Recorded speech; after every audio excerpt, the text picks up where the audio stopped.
Hello. Hey, how you doing? Hey, man, I have had a busy day, but it has been a good day. So many good things are happening in my world.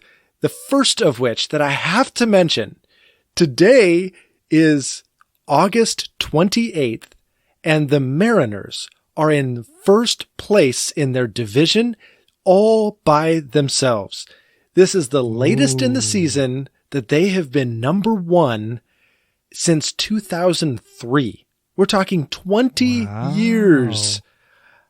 I'm so thrilled. Congratulations. Yeah. And right now, as we record, they are playing the first of 3 games against the A's. And if you've been following baseball at all in 2023, you know that the A's belong in Double-A and not in the major leagues. So here's hoping that the wins keep piling up. So, and so many other things. Like I started my counseling program today and had a great Sabbath day yesterday. And yeah, things are good. Things are really good. How about you? That's awesome. Well, I just want to take a moment and enjoy the fact that you had a great Sabbath. You started a master's program, and the thing that really made your day today was baseball. Well, hey, you got to have your priorities. Yeah, absolutely. If you were more into baseball, this would be a baseball podcast, but instead we have to talk about Jesus because you're not into baseball. I try to pause and at least come back to baseball. And at least I do know that this is not a good time to be a Red Sox fan because I think they are 8 out in their division.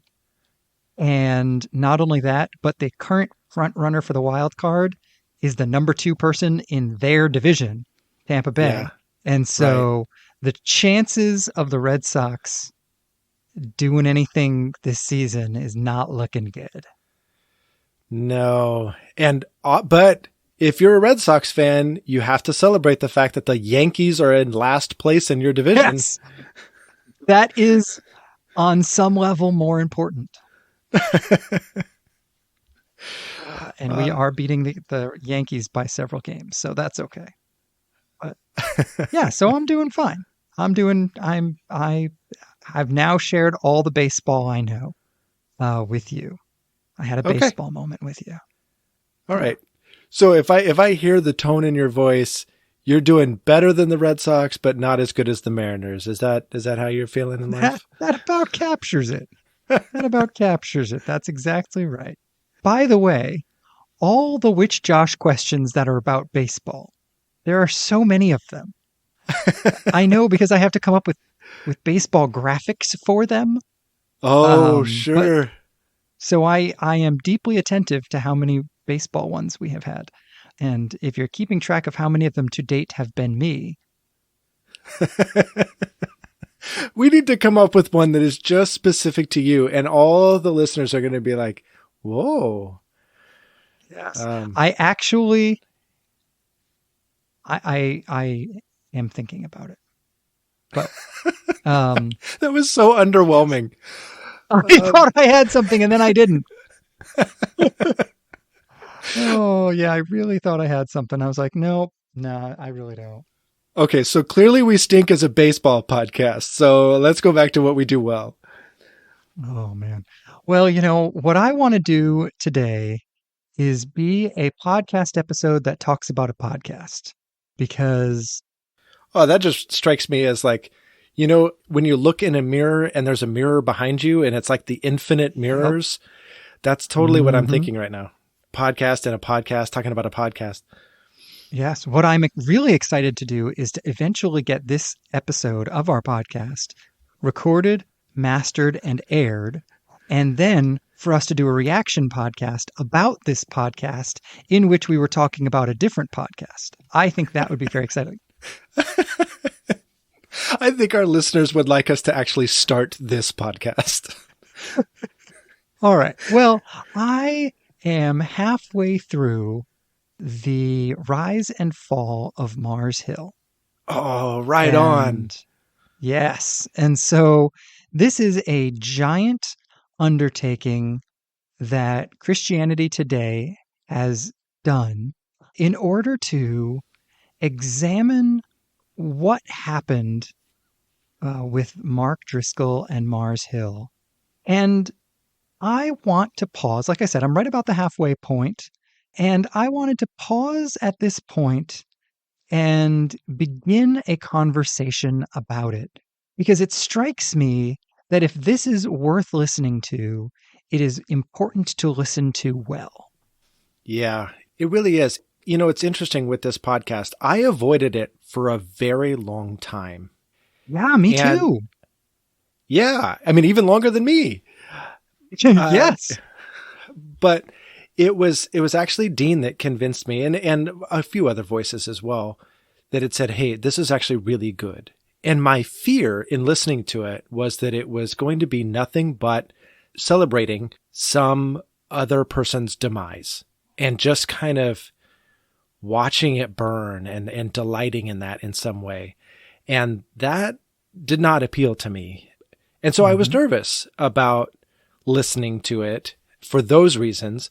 And I'm not sure if those were your reasons as well. But as you're halfway through, what's been your experience with it so far? Does it have that flavor to you, or does it have more value?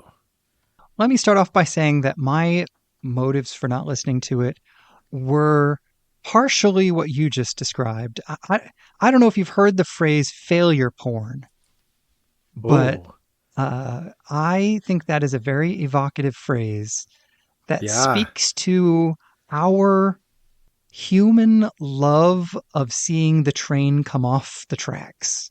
You can't look, but you can't look away. And this sort of being entertained by a train wreck is not an endearing human character trait. sure. And so I was partially nervous to listen to it for that reason, and partially nervous to listen as a church leader, and a church leader who's had a variety of church experiences as a church leader.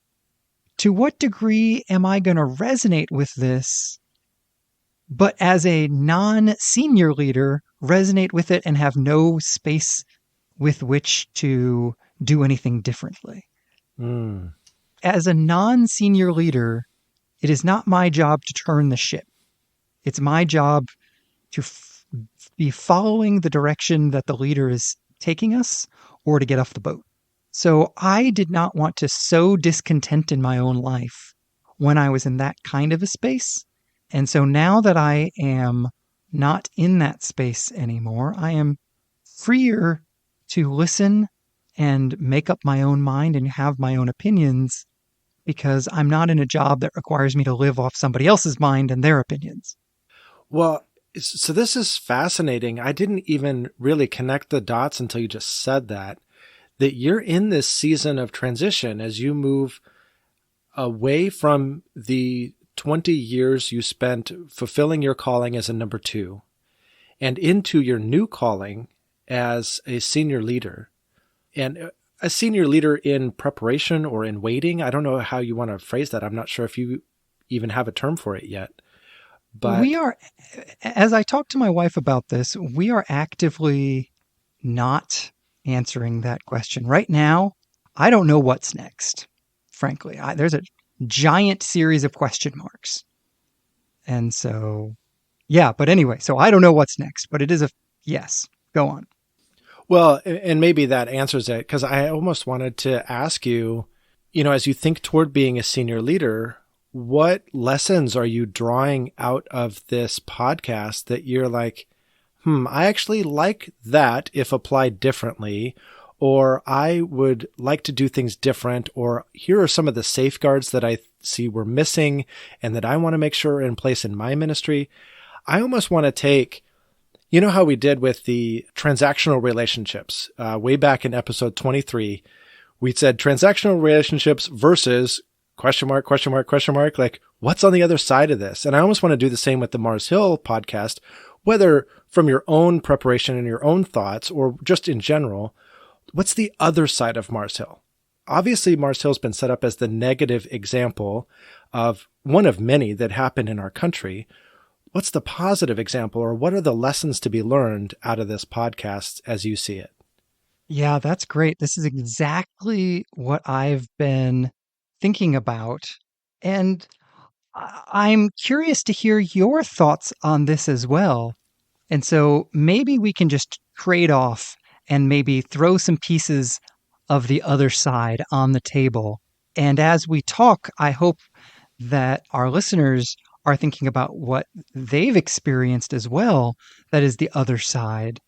And they can add some more pieces of what the alternative option is.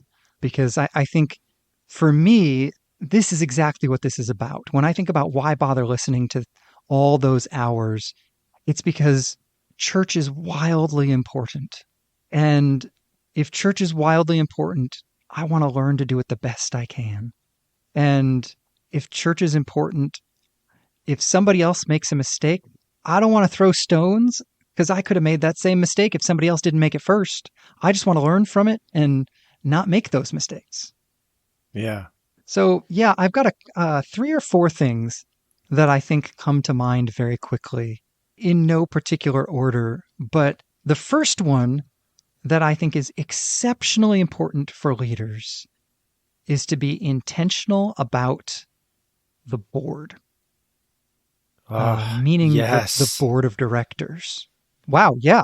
I expected there to be a yawn following that. And you had a very heartfelt yes. Tell me what you were thinking about that. Yeah, I don't mean to interrupt or steal your own thoughts, but I'm curious what you're thinking. But I thought that was one of the most dangerous things that happened at Mars Hill. Was there was no governing body that could tell Mark, you're off the rails, or this is not okay. There was no authority greater than Mark. Mm-hmm. And so whatever he thought, whatever he did, whatever sounded good to him is what went for law. And without those checks and balances and without real authority being diversified through a board, right? Again, so it's not just one other person, but a plurality of people getting to make governing decisions that a senior leader is bound to adhere to. I feel like that was the thing that set up Mars Hill for failure. Now, there are all sorts of different things that actually were particular failures along the route, but they all happened because there was no guardrails. Yeah. There was this great quote somewhere in there, and I'm not going to get it exactly right. I was driving the whole time I've been listening to this, and so my quotes aren't going to be perfect, but at some point, the narrator says, a board can provide either good accountability or good cover. Meaning either they can stop you from making bad decisions or they can distract from your bad decisions while you're making them. Mm. And I thought that that was really powerful because, you know, being in church leadership for the last couple of years, for the last 20 years, not the last couple of years, the last 20 years, one of the things that I've been fairly dismissive of is the traditional American constitution and bylaws that basically creates a voting membership that then elects the board of whatever you call them, the board of elders, the board of directors, whatever. And then that board represents the church and creates accountability for the pastor, but their appointment is not at his or her pleasure. They may be his or her instrument, but at least their empowerment comes from a voting membership. Now, the Bible doesn't talk about voting membership anywhere. And so I have found myself as a church leader who has grown up in churches that had voting memberships, and the voting memberships created squabbles and nonsense and really shackled some of the pastors I grew up under. You don't have to have a voting membership in America. That's just the way we've typically done it. You can write the Constitution and bylaws however you want. And there is a developing trend, particularly in megachurches, to do away with voting memberships and therefore give the senior pastor the ability to appoint at will whoever he or she wants to be on the church board. And that sounded really good to me until I listened to this. I mean, I would have voted that way 100 times out of 100. until being forced to think through, okay, so where's the sort of ballast or authority or teeth that the board has if they need to stand up against the senior pastor? They need something. They need some real power or authority, or it's not a fair fight. And they don't actually have the ability to hold the senior pastor to anything like real accountability. Yeah. And, going back to our conversation about denominations, I feel like that's a role that denominations can play too, is a level of authority and a level of accountability.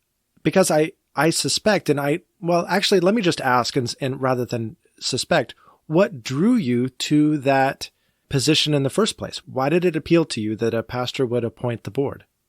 Because frankly, the pastor knows more about what's going on the day-to-day of the church.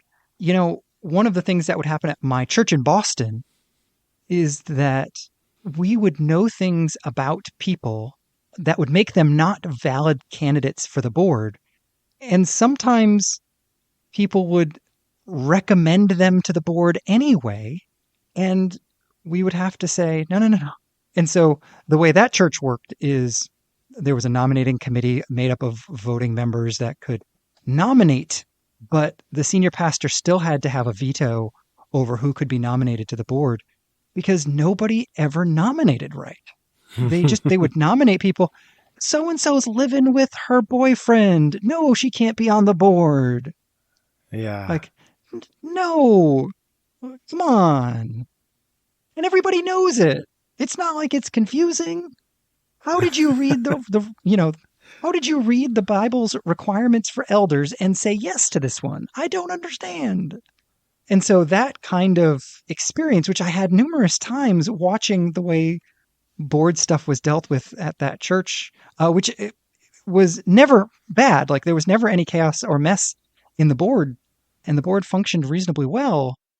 But it just left me thinking, okay, well, clearly then the senior pastor needs to do the appointing here because he or she is the only person who knows the people and the needs well enough to actually appoint competent human beings. Yeah. It's interesting. At my church, our church is elder led. And so our pastors are elders and there is a whole elder board. And that is the governing body for our church. And so they kind of play both roles, if you will, or some people see it biblically as just one role, period. And so there isn't a level above them, except we belong to a church planting organization. And should we need to, we can elevate concerns to that church planting organization. And they have some level of authority to come in and try to correct whatever situation might be in need of correcting. And so I think that's a role that denominations can play. Maybe that circumvents this process of like how a board gets constituted. Either the denomination can appoint that board, or the denomination can act as some kind of buffer if that board kind of didn't work out right, or I don't know. Yeah, it is complicated because I know in my denomination, typically the denomination can't step in unless the church board invites them. Oh, wow. So there is no governing authority in the Assemblies of God. Essentially, really what's happening is the Assemblies of God, which calls itself a cooperative fellowship, and this is why the denomination can come in and change what's going on in the local church. In a cooperative fellowship of independent churches, the Assemblies of God credentials the pastor, thereby giving the pastor the denominational seal of approval. But that's it. There is no other thing that the Assemblies of God requires of a church to put Assemblies of God on the door. And even that is not required. I have been a non-credentialed pastor at an Assemblies of God church, and nobody had a problem with it. So until the movement is invited in, the church is still floundering. And so this brings me to my second point, which is I'm not sure that systems and structures will entirely solve the problem, but I think the second thing that I think is wildly important is a greater emphasis on overall health in our looking for leaders, which is something we Mm. talked about recently in a different episode. Yeah. Honestly, that was one of mine as well, though I might take it in a slightly different direction. For me, it's a realization that leaders hold a lot of power in people's lives. One of the most poignant moments in the entire podcast for me was one guy's testimony about how this broke him up. And he basically said, look, my own dad walked out on me, and that was hard and that was terrible. But I came to this church and I was pumped full of what godly men are supposed to do, and men are supposed to stand up and take responsibility for their households, and they're supposed to be, good God followers. They're supposed to be faithful. There's, all of these things. And he's like, I had this whole new picture of what it meant to be a man. And I felt like I had a figure in Mark that could guide me as a man. And then when it all crashed down and Mark just walked away, and he never apologized, and he never made amends, and he never repaired anything with me, that was worse than my own dad walking away.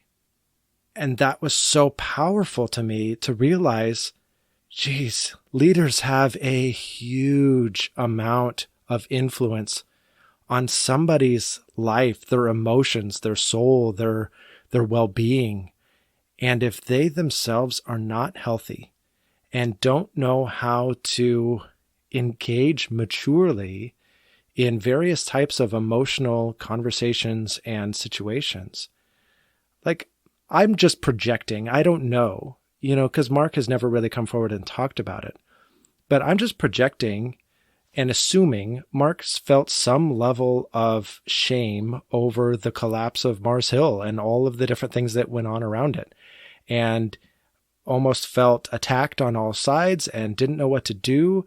And so just kind of shrank into himself and kind of filtered away, rather than having the emotional health to be able to stand up into that situation and to accept his own personal faults and own them and grow through them and make amends where he needed to. Like, he wasn't able to make repair. And that really destroyed this guy. It's just so scary, the amount of influence that somebody has in somebody's heart and life. Man, we've got to be healthy. Mm-hmm. Absolutely. Yeah. This is, again, somewhere in the podcast, someone says, charisma isn't character. And that one phrase just bowled me over. The amount of times somebody gets elevated because of their charisma without any question about whether or not they can steward that deep level of influence in somebody's life. Paul had an interesting way of handling this. He basically said, if you haven't raised your family well, you should not be in ministry because you aren't qualified, right? Yeah. Sometimes we put people in ministry, including myself. I mean, I was on staff at a church by the time I was 24. I had not proven myself. Paul's willing to say, prove yourself with a family first. Like, let me see where your kids are at. Do some real hard work and then show me you're ready for this level. I wonder if we took that seriously and were willing to say, yeah, sorry, your oldest child is 7 months old. You can't be a senior pastor. No.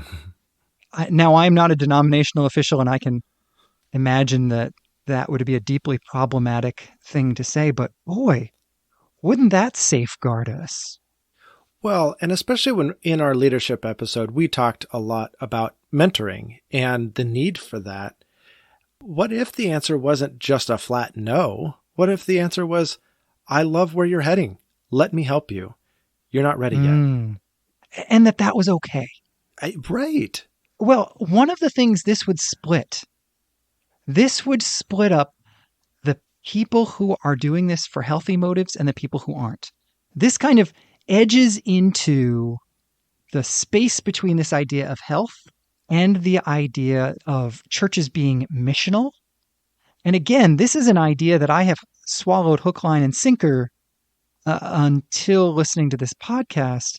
But if somebody believes their identity is defined by their successful doing of the mission of Jesus, meaning doing church work, they're going to focus on externals rather than internals, right? Sure. And if that's why somebody wants to get into ministry, when you put the brakes on them, they are going to freak out and go somewhere else. And that is proof that they should not have been in ministry. Sure. Yeah. But if somebody says, oh, you want to mentor me forward as long as it takes, and it might take a really long time, but you really believe I'm called to ministry, yes. But, can you imagine? Our church has a 14-year internship process for those interested in ministry. That is so countercultural. Yeah, totally is. I don't know why. I just have to share this. It's just the whole conversation at this moment is reminding me of one thing that I keep talking about with my daughter. My daughter's going to be a senior this year, and she has just grown leaps and bounds over the last couple of years because she intentionally sat down and did some really hard work. And she's looking around at the dating landscape and kind of, some people half measure up and some people don't or whatever. But I keep telling her, I was like, I don't know, you've done so much work and you're in such a good place. You might need to let some of these boys cook a little longer. I don't know that they're quite done yet. Maybe we just need to let some pastoral candidates cook a little longer. They're not quite done yet. Absolutely. And let that not yet be part of the transforming work that we do in their lives. Yeah. Oh, it hurt for you to get a not yet? Oh, let's talk about that. Let's talk about that, because that's what the Holy Spirit is. What part of your flesh had to die when you got that not yet? Yeah, I think this is the stuff for me that really seems very possible in the local church, but we have to set our sights somewhere different. And I think we have to acknowledge that no matter where we set our sights, our model for church is always going to be flawed. I've used the phrase several times, I bought into this hook, line, and sinker. And we have to be very measured in our buying into models, because every model is a human construct attempting to do God's work, which means they're all going to be flawed, all going to be prone to failure. And we just have to be looking for what those are, which again requires a lot of humility and a lot of self-awareness. Well, and even in the church formation process, going back to what your original point, right? You need a plurality of leaders. You need checks and balances, because not just like every approach to church is going to be flawed, every leader is going to be flawed. And we have to have those checks and balances to keep those flaws in check, to not allow them to be grown, or heaven forbid, just like in Mars Hill, some of these deficits were pranced around as benefits and celebrated and became entrenched in the church culture when they should have been shut down initially and never been allowed to grow, let alone morph into some perverse positive. And again, it's the lack of checks and balances that did that.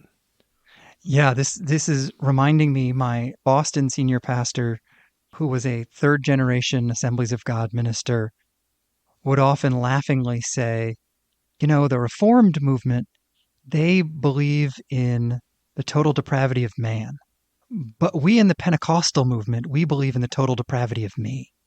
And it was his way of saying that when you step into the holiness movement, you can't be part of the holiness movement if you aren't fully engaged with your own sinful nature.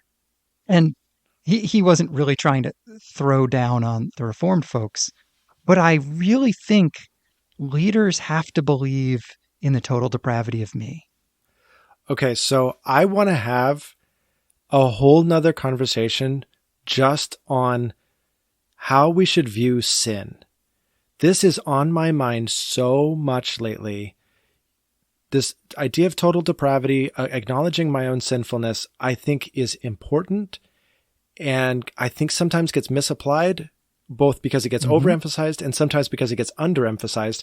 And I want to sort all this out in my head. So I don't know if it's a podcast topic or if it's offline, but I desperately want to have that conversation. I would love, I actually was trying to figure out language. I've been thinking about this a lot too. I'm reading a book that you have oft recommended, which is Try Softer. Oh, yes. Humorously enough, I'm not loving it, but I'm not loving it because I've heard all the thoughts from you already. Oh, So that's not on her, right? Like, sure. props to her for having written a book that is so good.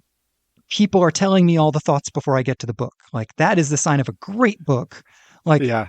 it may be a book that I give 5 stars to on Goodreads, even though I enjoyed it 3 stars.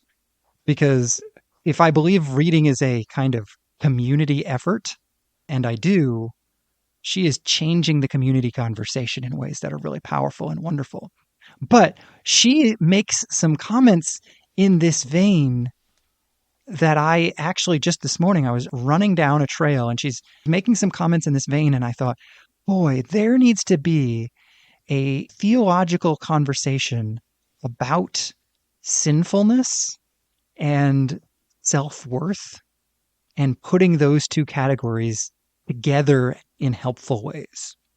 Oh. Okay. All right. We've got next week's episode and we need to stop this episode and record next week's right now because I just want to have this conversation. We'll record an episode within an episode and then get back to this episode later. But the Oh, people who are boy. listening won't even know that happened. And so we're back to this episode, having recorded a whole different episode, and it was great, and you're going to have to wait for it. But now we're back to the rise and fall of Mars Hill. Oh my gosh. Okay. This has been such a time warp episode. I hope you have additional thoughts as you finish it. Thanks for chatting with us. Thanks for actually listening to it. I do think it is a valuable thing. I don't think it's just, what's the phrase you used? Failure porn? Failure porn. Ooh, that's such a powerful thing. I don't think it is that. I think it stands to teach us in the church something about how to move forward better. Yeah, I am super interested in hearing from some folks what their major takeaways were. And again, looking positively forward. What choices can we make? What can we do to make the church healthier and more robust moving forward? Yes, I would love to hear those thoughts.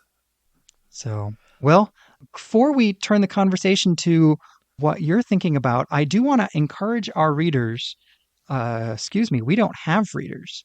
I want to encourage our listeners to buy a book. We are going to be spending 6, 7, maybe even 8 episodes discussing Miroslav Volf's Exclusion and Embrace. And it is one of the great books that I have ever read. And I am so excited to dig into this with you. And I just want to invite our readers to pick up a copy of this and dig into it. And we'll post a reading schedule and all that kind of stuff. But right now, they just need to go get the book and dig in a little bit. And we'll get ready for our conversation about it coming up in a couple of weeks. I'm so looking forward to that. I will say that this is a very dense, very difficult read.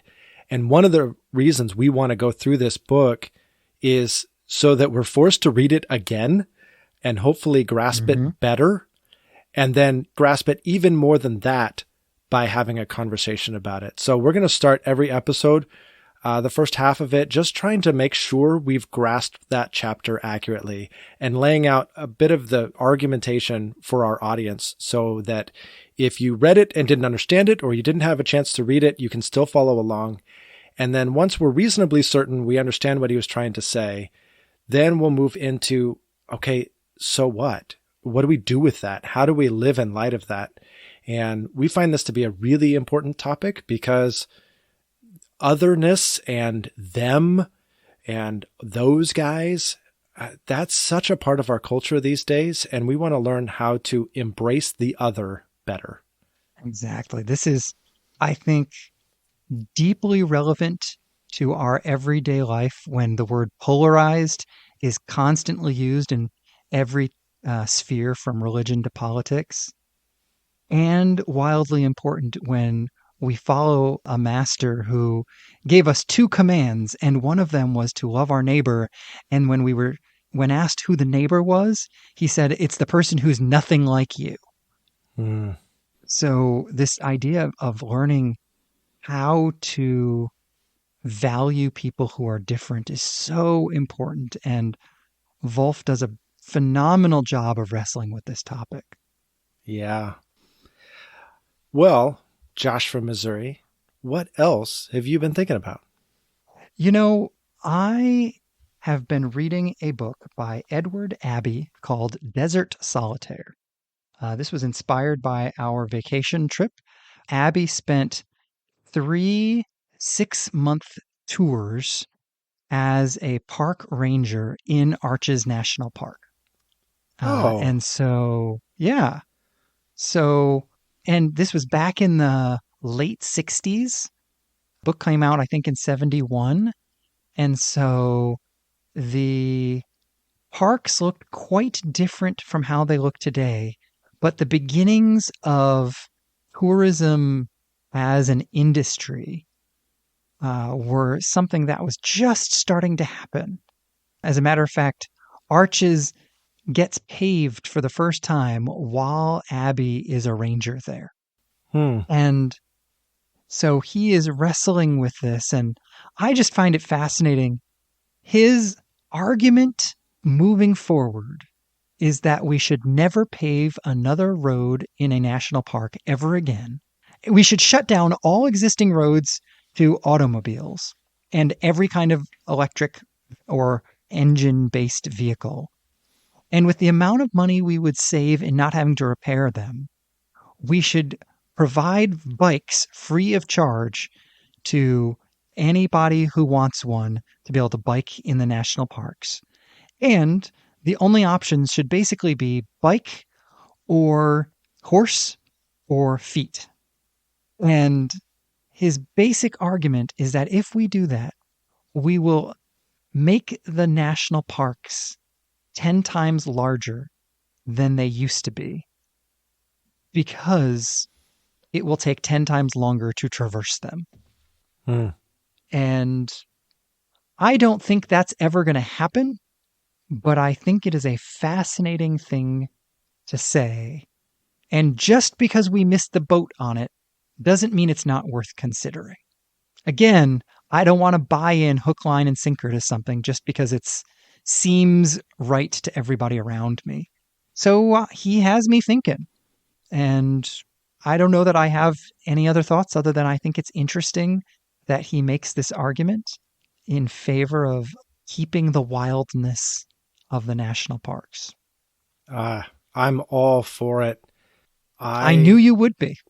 Yes, because I love wild spaces and I love empty spaces where it's pristine nature. And that's part of what I'm drawn to about backpacking is you can get further, Aslan's famous phrase, further up and further in. You can just get further into nature and away from people and into silence and solitude so much better. Boy, that just sounds dreamlike to be able to do that at every single national park. That would be amazing. He makes an interesting argument, especially in the context of a book that is largely memoir. And so he's just trying to let you see the park through his eyes. The next chapter is titled Rocks. And the first page is a list of the kinds of rocks you see in the national park that he was in. It's literally just a list of words like agate and redstone. And he goes on to say how beautiful he thinks those words are. So that's awesome. It's an awesome book. But anyway, that's what I've been thinking about. What about you? What else have you been thinking about? I had a hard time choosing this week because I'm thinking about so many things. But I'm going to go back to this morning. I met with my former college roommate and good friend, and we were still working our way through Matthew. And this week we were translating Matthew 15, and we did verses 29 and following. And I was really struck today. Again, translating forces you to go slow, which is another thing I was thinking about with your national parks thing. That would just force you to go slow, and how good that is for you and for your soul. Mm. And so for me, it is so good to force myself to go slow through Scripture and notice things that I wouldn't otherwise notice. And here's what I noticed today. Forgive me, I'm going to give my own translation here because that's just what I happen to have sitting on my desk. But No, it's fine. We totally understand that you think you're better than everybody. yeah. Oh, good. I'm glad you understood what I was trying to say. I just didn't want to say it quite, but thank you. It's all right. I think you're better than me anyway, so I don't mind saying it. Okay, I'm feeling really awkward right now. This is great. Sorry. Okay. Full transparency, I don't think you're better than me. Or I don't know if any of that's our better or listeners. worse. Okay. Yeah, I don't know. Anyway. So what were you thinking about? I'm thinking I need therapy. That's what I need. That's what I'm thinking. Friendship at its best. Right. Right. All right. So anyway, your translation. Yeah. So then crossing over from there, Jesus came from the Sea of Galilee and went up the mountain and sat down there. And a large crowd came to him, having with them the lame, blind, crippled, mute, and many others, and laid them at his feet, and he healed them. I was so struck by, because we had to go through and look up a couple of these words because they're not used very often.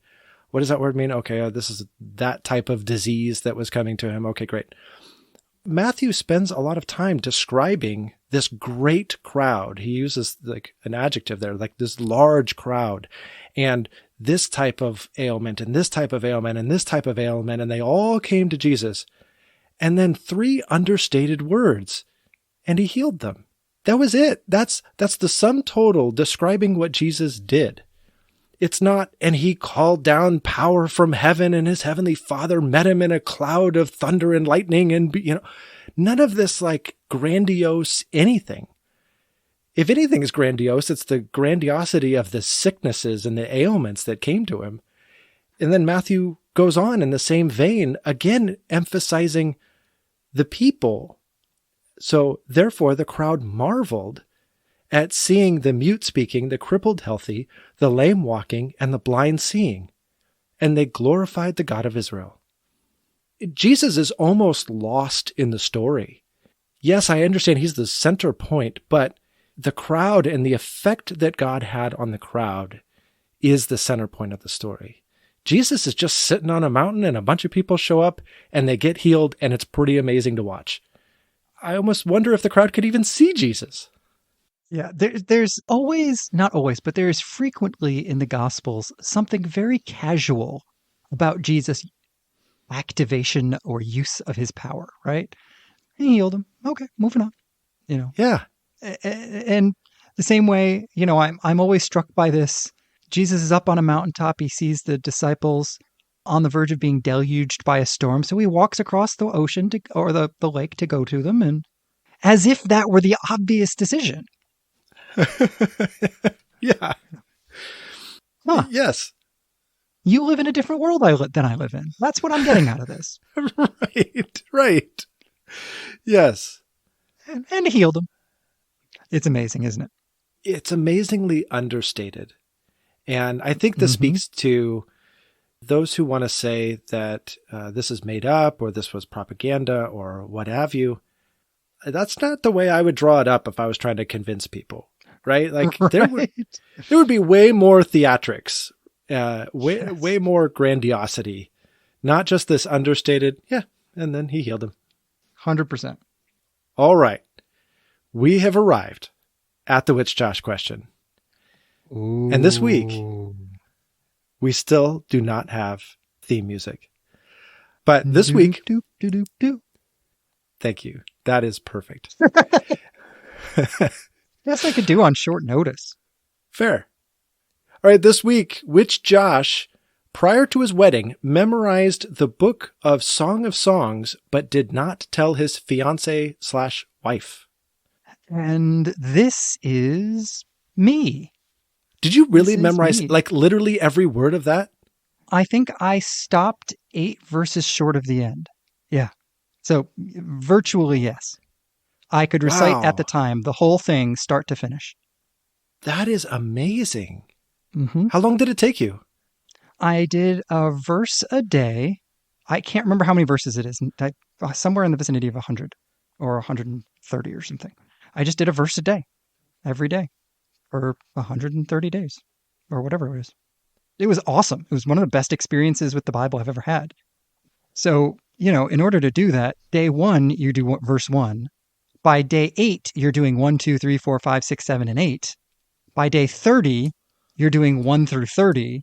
By day 90, you're doing 1 through 90. It gets in there deep. Oh, I bet. What was your motivation for that? I mean, obviously it's this great epic love poem and you were about to get married. So I can kind of connect the dots, but what made you like really take the action and do it? I have no idea. I think this was a basic, 20-something being like, well, all the marriage books seem kind of dumb. And I got to do something. How about I try this? All right. And I did that. And I did not, by the way, intentionally not to tell my wife. I found out I hadn't told my wife when I was brainstorming with her possible which Josh questions. And I mentioned that I had memorized the Song of Solomon. And she was like, you did what? Oh my gosh, you didn't tell her for 20 plus years? Oh, apparently not. Oh my gosh, that's a whole new wrinkle to this. That's hilarious. Yeah. Well, Kristen, I'm sorry, but I knew many, many years ago. I guess that he just failed to mention it to you. That's weird. That's me thinking I mentioned it, but then having moved on, and such is life. All right. Well, are we on for the conversation that we're going to have next week that we already recorded earlier, but then pretended we didn't record earlier, and now we're going to have another podcast next week? Time warp. Yes, we are. All right. I'll talk to you at whatever time that is. All right. I'll talk to you then. Okay, bye.